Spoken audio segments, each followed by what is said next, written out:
Bonjour, ici Pierre Castonguay. Permettez-moi de vous parler d'un autre chapitre du blog que je tiens sur mon enfance, qui s'appelle Le Dieu des Crêpes. Alors, je vais vous parler d'un personnage qui, parmi tant d'autres, mais celui-là quand même a été très marquant. Donc, un personnage qui a eu beaucoup d'importance pour moi dans mon enfance, qui s'appelle Antonio Simard.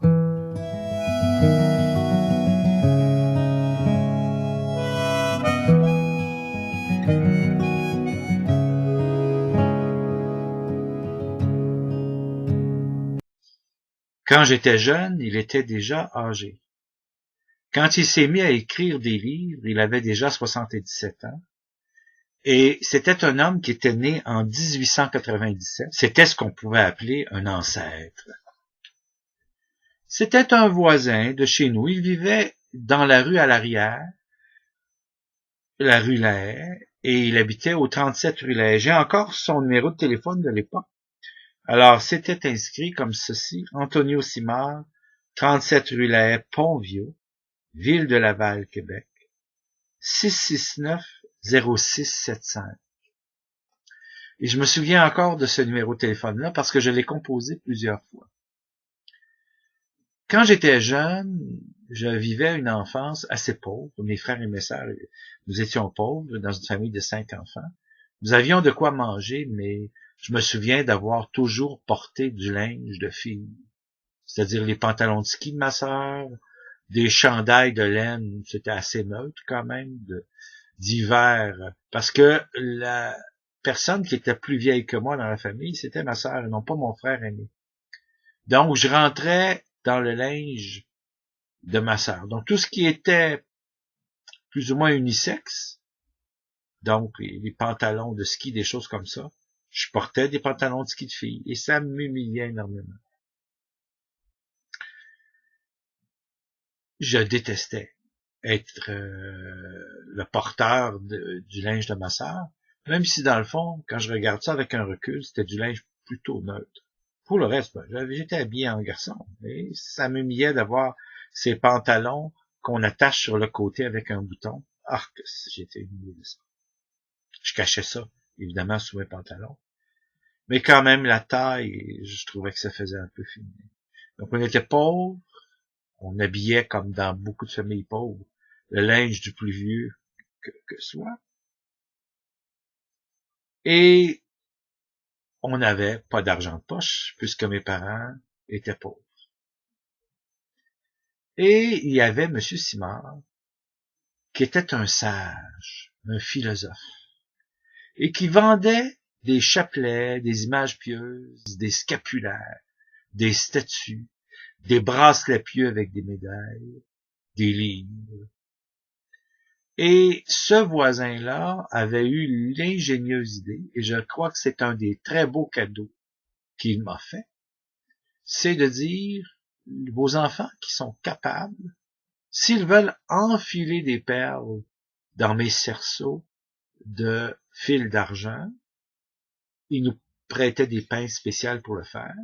Moi, je vais vendre ces petits colliers, ces petits bracelets que les enfants font. Et avec cela, je vais leur donner des sous. Alors, je me souviens plus combien ils me donnaient, mais je pense qu'ils me donnaient 25 sous pour 100 petits bracelets. Et je vous jure qu'on s'activait. Surtout que du maigre pécule qu'on faisait de M. Simard, fallait en donner le tiers à nos parents. Mes parents demandaient une espèce de pension là-dessus. Mais ça me permettait, bien qu'étant très pauvre, d'avoir de l'argent de poche et de m'acheter des cartes de Batman, mon Templar, dans des paquets de bubblegum. Et ça me permettait aussi d'acheter des cartes de hockey, des cartes de monstres. Oh my goodness, comme j'aimais les cartes de monstres quand j'étais petit gars. Et ça me permettait de m'acheter des bonbons, les bonbons des années 60. Ces espèces d'hosties avec des petites boules sucrées à l'intérieur, donc de la pâte à hostie, bombée, un peu comme une soucoupe volante, avec des petites boules sucrées à l'intérieur, des boules noires, de la réglisse noire, de la réglisse rouge, les petits bonbons en forme de pinte de lait des années 60, des bonbons en forme d'outils, des jujubes, ce que nous, on appelait aussi des jelly beans, et la fameuse gomme bazooka, la gomme à mâcher, pour faire des bulles de gomme à mâcher, et aussi la fameuse gomme Trill qui goûtait le savon. Il y avait aussi ces bonbons faits de cire, qui étaient des tubes de cire, qui contenaient une liqueur sucrée et colorée à l'intérieur. Il y avait aussi les fameux colliers de bonbons qu'on se mettait autour du cou, et ça, c'était délicieux. De même que les fameuses cigarettes Popeye, qui avaient un très bon goût. Alors, toutes sortes de sucreries, évidemment, de gâteries. Et comme mes petits frères et sœurs, mon petit frère et ma petite sœur faisaient de ces colliers-là aussi, bien, les enfants, on avait de l'argent de poche. J'étais un peu plus vieux que les deux autres, alors j'en avais plus, parce que j'en faisais plus. Et j'étais bien content. J'étais très fier de moi. On s'était même ouvert un petit livre de caisse et on mettait des sous là-dedans. Alors, Antonio Simard avait, à travers son choix d'avoir choisi nous, les enfants, la famille Castonguay, avait choisi de nous faire une forme de charité, parce que moi, je trouvais que pour l'époque, il payait assez bien. J'étais content. Ces petits colliers, ces petits bracelets étaient très, très faciles à faire. Ce n'était pas très long. Et des fois, je pouvais passer quand même un samedi, un demi-samedi, un trois quarts de samedi à faire ça. Et j'avais des sous. Et je pouvais échanger des cartes de Batman ou des super-héros. Les fameuses cartes des super-héros, le Capitaine Américain, Namor, Thor, Hulk. C'était extraordinaire de pouvoir faire ça. Alors, c'était des petits bonheurs que M. Simard nous donnait. Puis en même temps, il m'apprenait la valeur de l'argent. Il faut gagner sa vie dans la vie. Alors, on n'était pas des enfants esclaves, mais des enfants très heureux d'avoir de l'argent de poche en faisant des petits bracelets. Et M. Simard, lui, gagnait sa vie avec ça. M. Simard, c'était un homme qui ressemblait à mi-chemin entre Victor Hugo, Camille Saint-Saëns, Ernest Hemingway, et surtout à un vieux rabbin juif. D'ailleurs, il allait à la messe de 7h30 le matin à l'église Saint-Christophe, et j'avais plaisir à aller à la messe de 7h30 parce que moi, je m'assoyais au centre, et lui, il s'assoyait toujours dans l'allée de droite, où les fenêtres ouvrent à l'est. Et le matin, les rayons de soleil venaient illuminer, rendre phosphorescente son immense barbe, et il portait un chapeau noir comme les rabbins, avec un habit noir. Alors, on aurait pu le confondre avec un rabbin. Mais c'est ça, je pense que c'était un équivalent de mi-chemin, là. Ernest Hemingway, Victor Hugo, Camille Saint-Saëns, puis un rabbin juif. Alors, c'est vraiment, souvent, quand il comptait les sous pour me payer, c'est souvent le bout de son chapeau que je voyais, le bas de sa tête, exactement comme dans la photo que vous voyez d'un vieux rabbin. Et c'est comme ça que je le voyais incliné aussi sur sa Bible à l'église. Et il était d'une sagesse incommensurable. Et pour moi, un garçon de 12 ans, c'était extraordinaire. Il était calme, il était doux. Et pour moi, qui était un garçon qui était battu à l'école et battu à la maison, la douceur d'un homme, c'était plutôt rare. Alors, il avait la douceur d'un grand-père. C'était un homme normal. Ce n'était pas un homme où on aurait douté aujourd'hui, là, attiré par les enfants. Non, c'était un homme normal, qui aimait bien les enfants, mais quand même qui avait une limite à sa patience. Et c'était un homme qui adorait jaser avec moi de philosophie. Alors il me parlait de Platon, de Socrate, des philosophes grecs anciens. Et je me demandais toujours où il sortait ces choses, mais j'entrais chez lui le samedi matin, après avoir appelé, j'allais tout de suite le voir, et là, je lui apportais les bracelets qui étaient faits, et lui comptait ses sous tranquillement. Mais tout en comptant ses sous, le nombre de bracelets et tout ça, il me disait, « Dites-moi, jeune homme, qu'est-ce qu'une table? » Et voilà qu'il me donnait des cours de philosophie sur la nature des choses. Qu'est-ce qu'une table? Qu'est-ce qu'une chaise? Et moi, ça m'intriguait beaucoup qu'un vieux monsieur puisse me demander à moi, qu'est-ce qu'une table? À quoi ça sert? Etc. Comment je suis certain? Il me demandait comment j'étais certain qu'une table était bien une table. Qu'est-ce qui faisait que cette table était une table par sa nature? Et qu'est-ce qui la reliait à toutes les autres tables qui existaient dans l'univers? La même chose pour une chaise. Et moi, il me faisait réfléchir, approfondir les choses de la vie. Mon père s'en moquait. Mon père le trouvait fou. Il disait que c'était un vieux fou. Moi, je le trouvais sage. Et il lisait aussi tous les livres de la collection Canadiana, des anciens livres canadiens. Des auteurs comme M. Aubert de Gaspé, M. de Grandpré, Louis Fréchette, Octave Crémazie. Enfin, un paquet d'auteurs qui parlaient des conditions et de la vie des anciens Canadiens.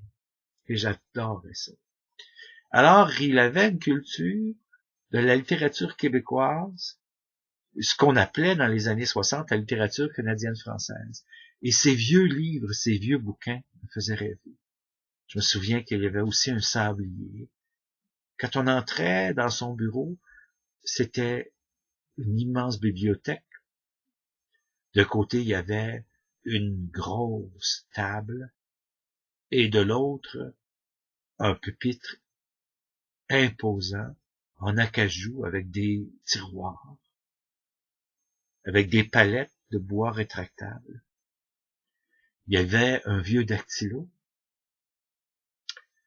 des cahiers de notes, des feuilles, des factures, des boîtes de livres, des boîtes de médailles pieuses, des boîtes de paquets d'images pieuses.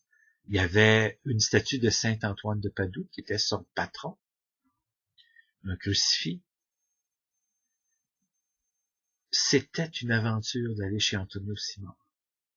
C'était comme entrer dans l'antre d'un vieux sage, d'un vieux bibliothécaire. Ça me faisait énormément rêver. J'avais l'impression que toute la Grèce antique, la Rome antique,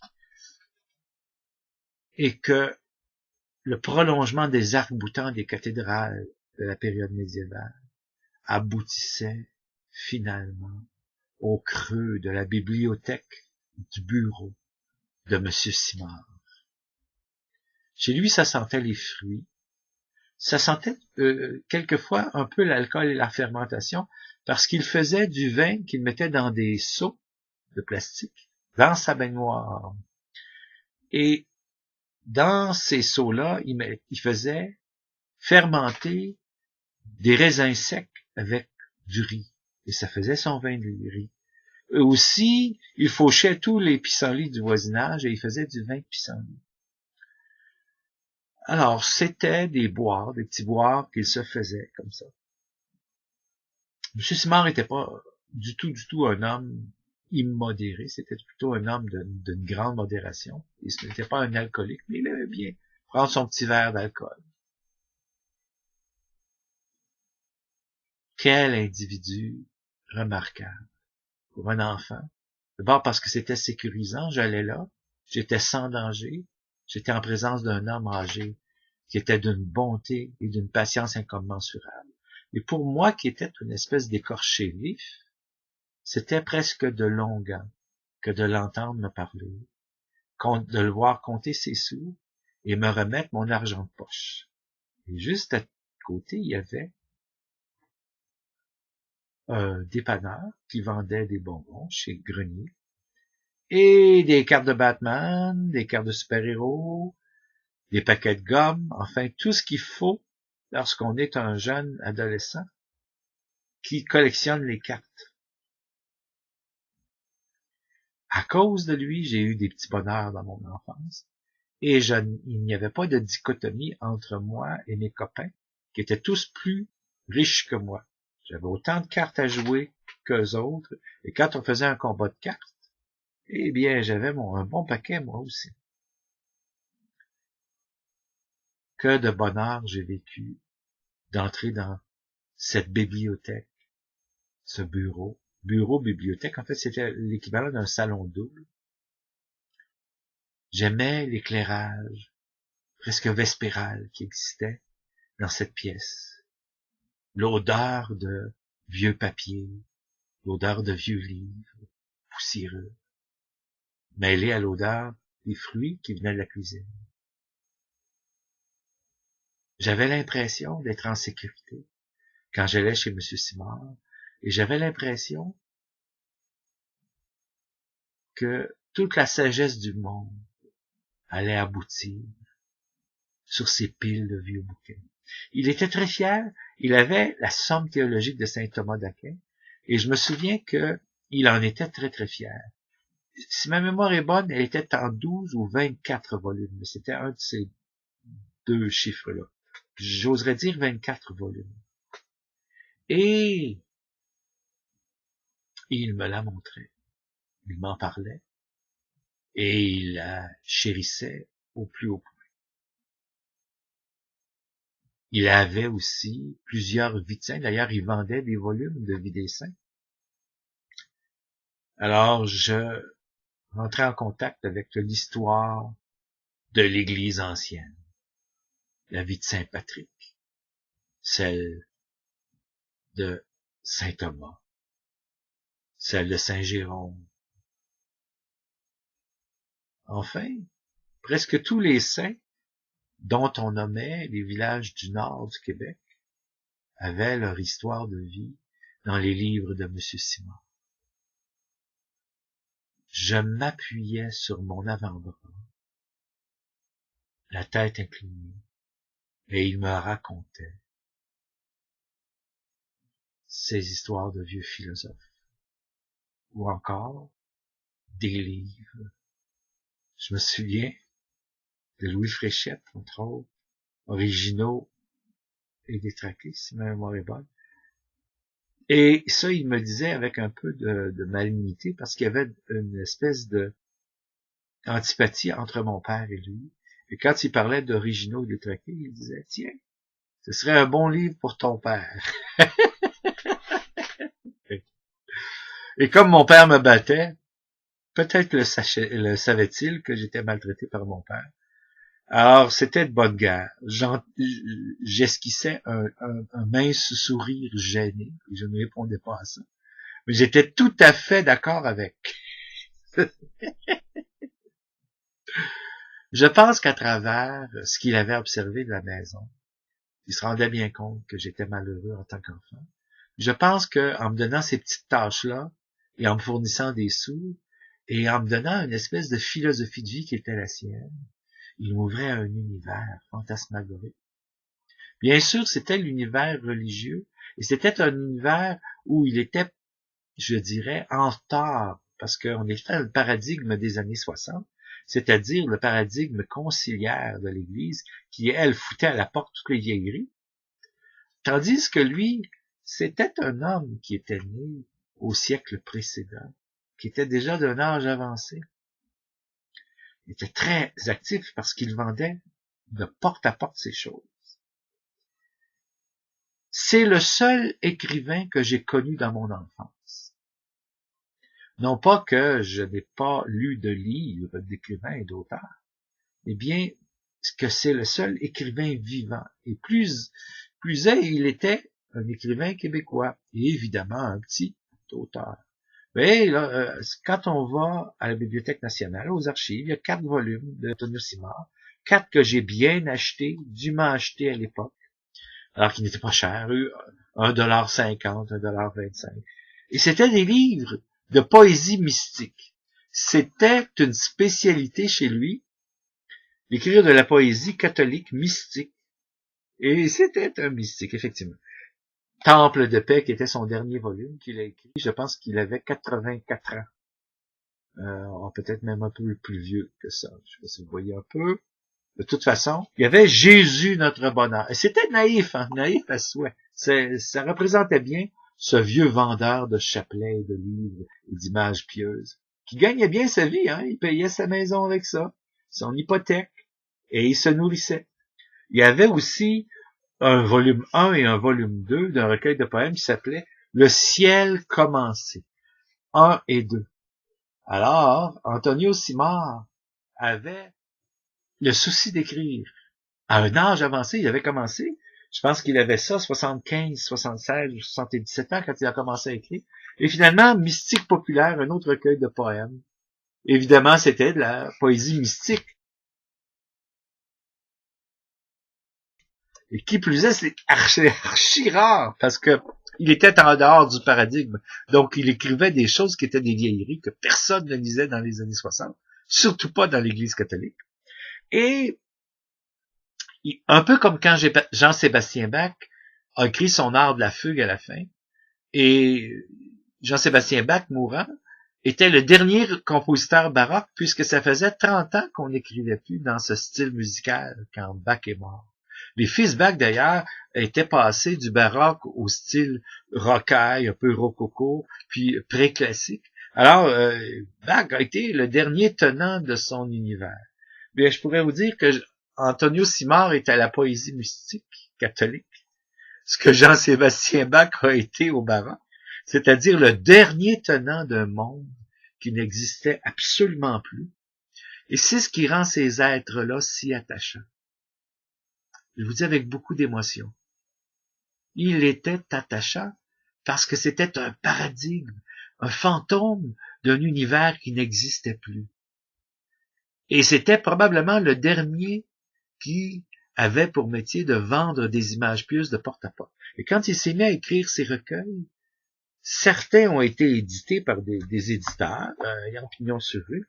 Si je regarde ici, par exemple, son dernier volume, achevé d'imprimer en octobre 86, sur les presses Payette et Sim incorporées à Saint-Lambert, donc c'était édité. Mais il achetait évidemment toute sa production et il la vendait de porte à porte. Ici, j'ai ça ici, c'est à compte d'auteur. Je vois même pas d'éditeur pour Jésus notre bonheur. Tout ce qu'on voit, c'est le copyright déposé à la Bibliothèque nationale en 1976.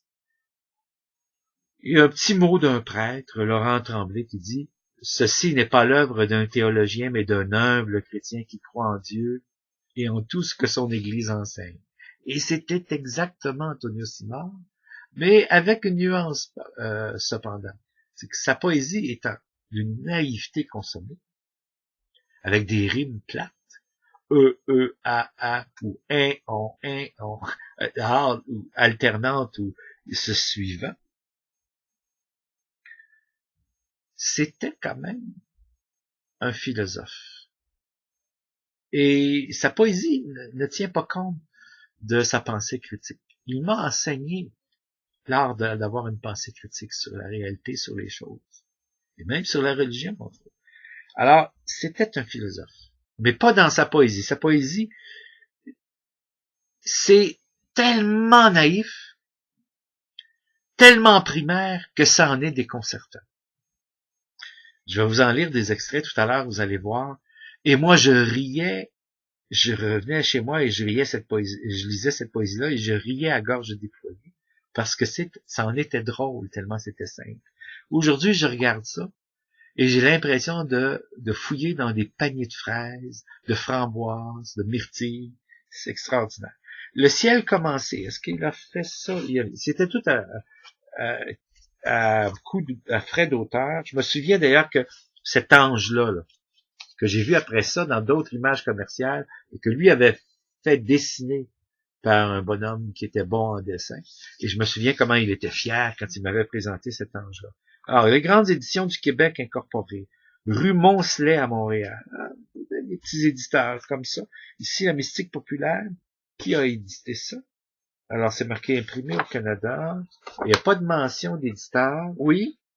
Non, c'est vraiment Antonio Simard avec son adresse. Et évidemment, le dépôt légal à la Bibliothèque nationale du Québec. Alors, c'était des volumes dûment édités. Je vous partager quelque chose d'unique au monde, qui fait partie de la fraîcheur de mon enfance, des extraits de lecture de poèmes de Antonio Simard. Il y avait toujours une grande bonté, je dirais une grande bonté précaire là-dedans. Et bon, si je vous lis par exemple, tiens, voilà ici les 3 personnes. Je vous dis là, il y a rien de détonnant dans cette poésie-là. On tombe sur terre et on se dit, ça se peut-tu? Une poésie avec des rimes aussi plates, des mots aussi simples, mais c'était un homme qui prenait énormément de temps. Il avait son dictionnaire de synonymes et il passait des heures à penser, à raturer les choses. Et il écrivait dans des livres manuscrits, puis après ça, à taper ces choses aussi. Bon, alors, les 3 personnes prêtent un peu de ce bon Dieu et tout chantonne. Vous voyez la naïveté. Prête un peu de ce bon Dieu et tout chantonne. Et l'on s'étonne des voix si bonnes qu'elles entonnent les 3 personnes. Ce chant continuera tant que ciel durera, et les voix éternelles sont toujours les plus belles. C'est quelque chose des sapins, des roses, du matin. C'est le chant des oiseaux, quand ils sont les plus beaux. Ils viennent d'arriver, nous en avions rêvé. Et je trouve, c'est tellement rose bonbon et fleuri que ça me fait penser au paquet de bubblegum que j'achetais lorsque je sortais de chez lui avec les sous que je m'étais fait. C'est le chant de la grive, le rossignol arrive, et les nids se préparent de branchettes bien rares. Un recommencement, un renouveau printemps, car les bourgeons sont verts, attendant les pivers. C'était une bonté viagère, une bonté d'arbrisseau. C'était une bonté de la douane de la bonté. Je suis sûr que c'était une bonté tout à fait unique au monde. Et il finit son poème en disant, en parlant des pivers, leur tic-tac monotone, leurs ailes qui frissonnent, l'approche de la vie se présente ravie. Alors, ça c'était dans Temple de paix. Et ça déjà, le titre est assez songé. Parce que Temple de paix, quand même, ça fait. Mais moi, j'avais vraiment l'impression, quand j'allais dans son officine, dans son bureau, dans sa bibliothèque, bureau-bibliothèque, que j'étais effectivement dans un temple de paix. Mais pas pour la même raison. Parce que, un peu comme on le voit dans la poésie de Saint-Denis Garneau, il avait, lui, comme les enfants de Saint-Denis Garneau, le regard d'un autre monde. Et il voyait d'autres réalités. Alors, c'est incroyable. Je lis ça et je vois encore mon vieux monsieur Simard qui se tenait la barbichette. Des fois, il réfléchissait, cherchait ses mots, mais il mangeait un peu sa barbe avec sa lèvre comme ça. Alors, les chemins sont vilains. Quelquefois, il médite aux zones interdites. D'autres fois, il comprend qu'il apprend. Mais les chemins s'allongent, on croit qu'ils se prolongent, en des gouffres profonds, mais tout d'un coup, d'un bond, il sent l'appel de la prière. Pour lui, c'est la lumière. Les élans du pater lui redonnent des airs depuis que la prière fait la lumière. Ah, c'était un homme pieux, d'un homme d'une simplicité paysanne. Et c'est extraordinaire de penser qu'un adulte, à cette époque-là, écrivait des rimes aussi simples, déconcertantes de simplicité. Il y avait dans le recueil Jésus, notre bonheur,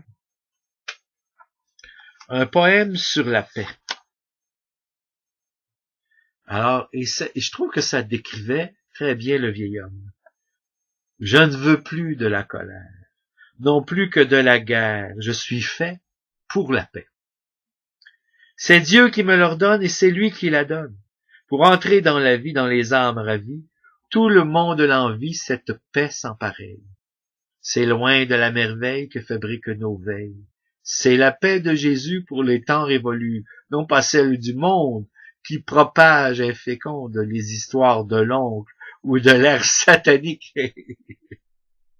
J'étais en face d'un Illuminati et je ne le savais pas. Alors, et il dit, les histoires donc, qui se chantent en musique, lascive, incisive, cette paix dans le mal qui n'est pas le fanal. Cette paix dans le mal. Ah, puis faut respecter la métrique. Cette paix dans le mal qui n'est pas le fanal, encore moins la lumière qui brille la première. À la moindre prière, Jésus s'est prononcé. C'est d'un ton courroucé qui nous a menacés de sa peine de Géhenne. Ça veut dire sur la lyre, il faut bien qu'on déteste la colère et sa peste. Alors voilà. Ça contenait ses petites maximes et sa morale en même temps. Alors, toute ma vie, je vais me souvenir de la poésie tellement déroutante et tellement maladroite, mais à la fois déconcertante de ce vieil homme. Alors, il y a un poème ici qui s'appelle « Pauvre chien ». Et là, mais là, c'est extraordinaire. C'est vraiment, je dirais, un des summums de la poésie mystique, que je dirais, de la banalité. Et c'est extraordinaire de voir ce qu'il dit. C'est incroyable. C'est incroyable. Alors, je vous lis Pauvre chien, du moins, ah mon Dieu, pour le passage, nous lassons les poissons, les filles, il faut que je vous lise un peu. Autrefois, je prenais notre voiture à lait. Je l'essayais moi-même, et j'en étais tout blême. C'était le pauvre chien qui n'allait pas très bien. Je demandais des armes pour avoir ces infâmes. Je suais bien longtemps, je tirais tout pourtant. Pour un petit chien fidèle, c'était bien trop de zèle. Monte dans ma voiture, c'est mieux que ta monture. Et depuis ce temps-là, avec le maître que voilà, je fais de longues courses, je pars à la rescousse, je suis avec Jésus. Je trouve ça tellement mignon, et je vois à l'intérieur de ça toute la naïveté. Je me souviens des images du Sacré-Cœur avec le cœur qui était protubérant là, sur la poitrine, avec une flamme qui ressortait là. Et je vois mon monsieur Simard, hein, c'était quasiment l'âme d'un enfant. Alors, il y avait tellement de naïveté mystique, faut-il le dire. Il en fait des musiques l'accent du corps mystique. Moi, je suis embarqué sans être remarqué, et vogue la galère. On part en bonne guerre. Et là, ça atteint son summum de naïveté. Ce passage-là, je m'en souviens encore, je pourrais ne pas vous le lire, là. Nous lançons les poissons et les filles, et tout brille au soleil. On entre à la maison, quel splendide horizon. C'est le premier château où coulent les ruisseaux. La demeure céleste, on a tout et le reste. On veut les gagner toutes au détour de la route. On en gagne beaucoup, des cœurs de faim, des cœurs de choux. Et ça me fait penser au petit jardin. Il se faisait un beau petit jardin. Je me souviens qu'il y avait beaucoup de plants de tomates. Il y avait du concombre, du radis, quelques carottes. Et ça me fait tellement penser à son petit jardin tout naïf qui se faisait à l'arrière de chez lui. Ça fait un beau mélange qu'on mêle avec les anges. Depuis qu'il est ressuscité, il remplit les sept cités. On s'en souvient quand on disait le tombeau vide, on se trompait. C'est plus que le néant, il remplit l'océan. C'est tellement cute. Je trouve que c'est tellement naïf au jour rose. Hein. Quand il entre à l'ouvrir, il passe dans les salles, lave ceux qui sont sales. Il voit tous les métiers, il lave encore les pieds. Et je me dis, j'ai l'impression quand je lis la poésie de mon bon vieux Monsieur Simard, que j'entre dans l'esprit d'un farfadet, d'un lutin, qui fait de la poésie mystique, et ça sortirait comme ça. Doux et humble sur terre, il n'est pas solitaire. Il entre dans les rangs. Il est parfois troublant. On dirait qu'il badine, mais il jardine. Il jette le bon grain avec un air serein. Et c'est comme ça que le poème, tout naïf, évidemment, plus naïf que ça, tu vois, de Monsieur Simard se termine. Ça, c'était Le ciel commencé. Et vraiment, vraiment, l'œuvre d'Antonio Simard mériterait qu'un étudiant en littérature s'y penche, parce que c'est le temple de la naïveté. Et c'est aussi ce que nous fûmes. Alors, au Québec, nous avons été cela aussi. Je me souviens qu'il y en avait un sur la résurrection du Christ. Et je vous le cite de mémoire, il disait, c'est l'électricité depuis qu'il est ressuscité. Il passe les murailles, les murs et les ferrailles pour arriver jusqu'à nous, son divin rendez-vous. Alors, c'est l'électricité depuis qu'il est ressuscité. Alors, moi, je me disais, il aurait pu être subventionné par l'Hydro-Québec, mon cher Monsieur Simard. Je garde un souvenir d'Antonio Simard extraordinaire. C'était un souverainiste. C'était un grand aimant du Québec. Et bien avant que, depuis une dizaine d'années, plusieurs se sont frottés à essayer de trouver un hymne du Québec, en 1968, je me souviens qu'il avait écrit un grand hymne du Québec, et je me souviens qu'il est arrivé avec ses feuilles de chansons écrites à la mine de plomb, et il nous avait fait pratiquer à la maison, et on chantait l'hymne national du Québec.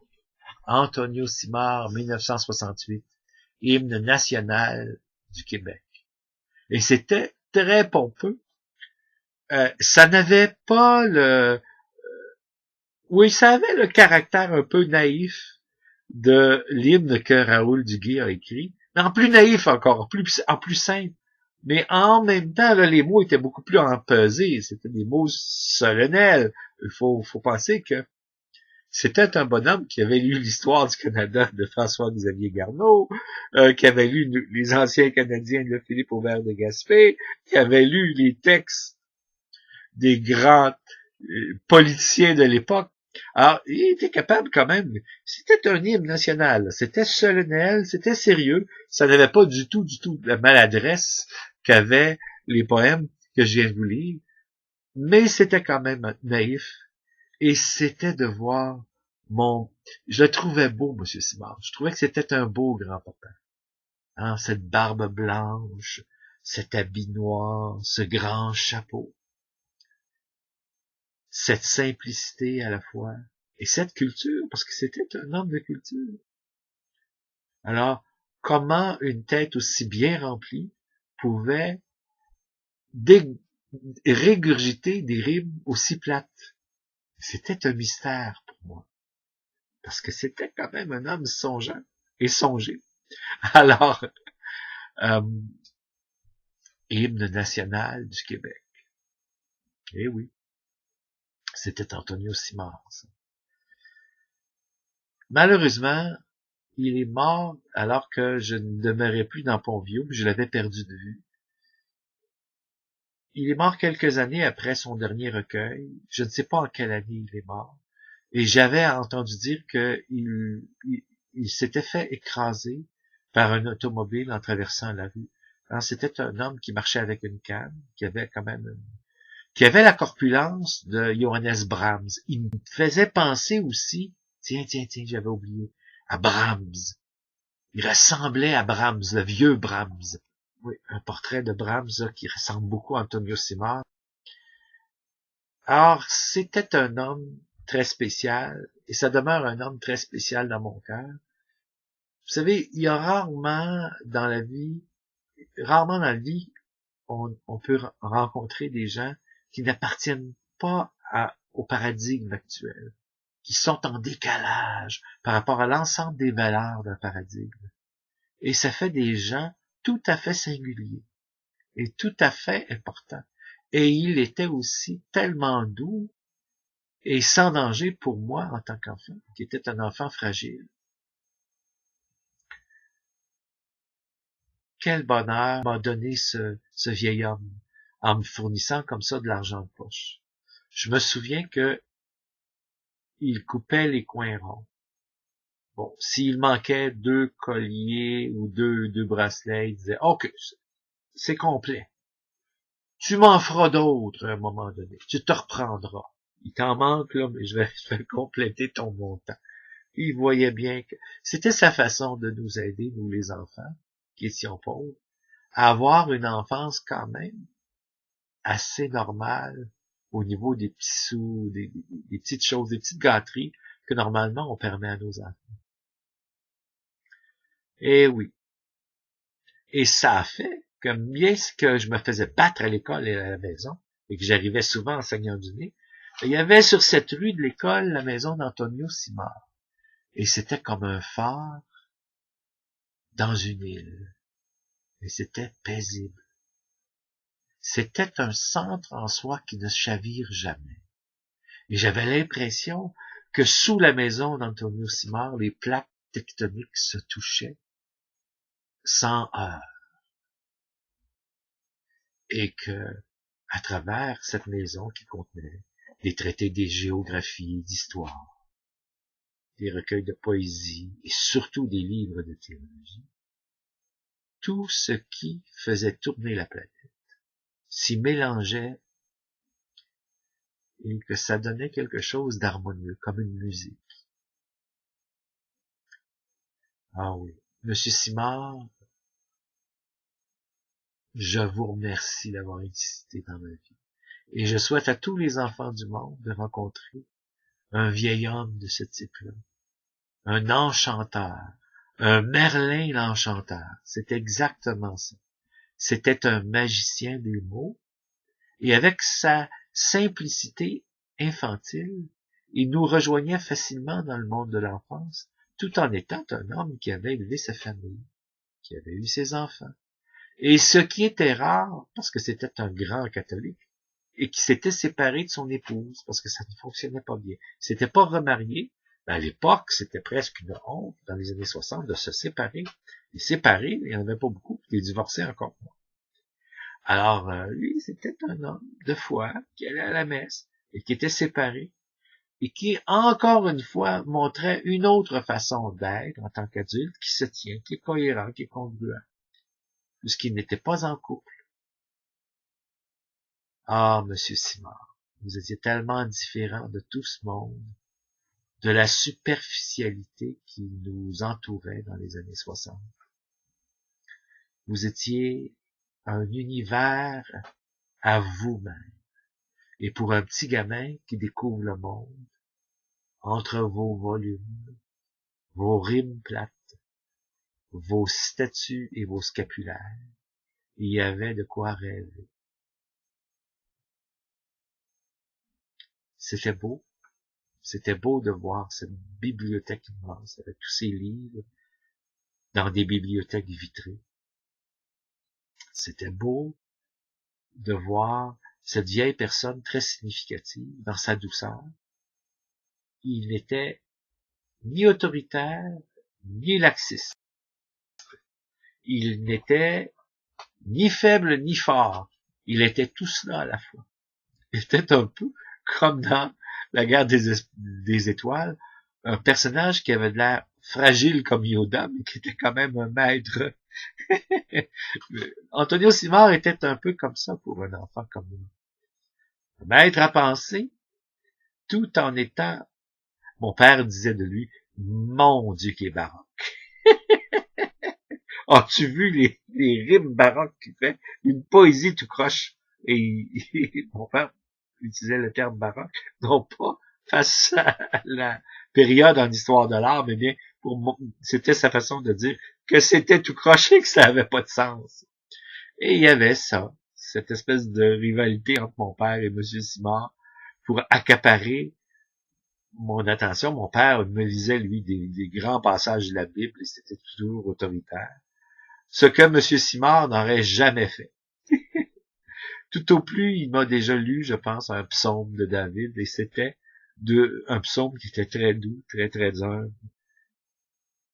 Alors, M. Simard a réussi, face à l'enfant terrorisé par les hommes, d'être battu à l'école et battu à la maison.